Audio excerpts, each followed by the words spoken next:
Do you also like to use the number of floors climbed as one of your daily fitness goals? For many users, the floors climbed metric is a source of motivation and achievement. Let's take a closer look at how your watch measures floors climbed and what factors can affect its accuracy.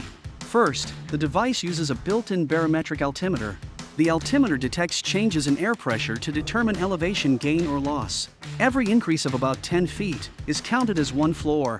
Floors climbed are based primarily on elevation change and not on climbing speed.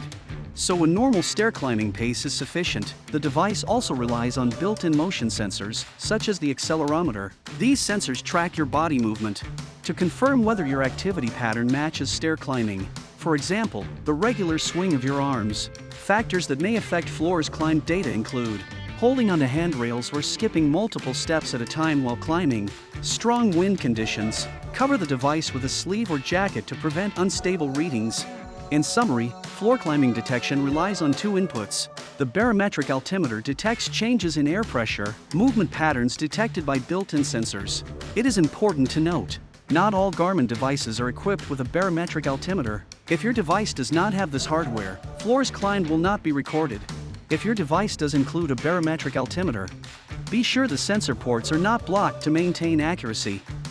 Environmental pressure changes, such as weather shifts or rapid altitude changes, may also affect accuracy, because readings can vary slightly depending on use conditions.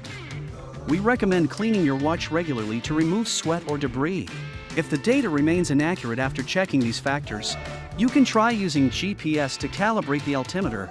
Select an outdoor activity profile, such as run or hike, while outside, and wait for the device to acquire GPS signal. Once connected, remain still for about 30 seconds before starting or ending the activity. There will be no on-screen confirmation, but the watch will use GPS elevation data to automatically calibrate the barometric altimeter for more accurate readings. For more help, please visit support.garmin.com.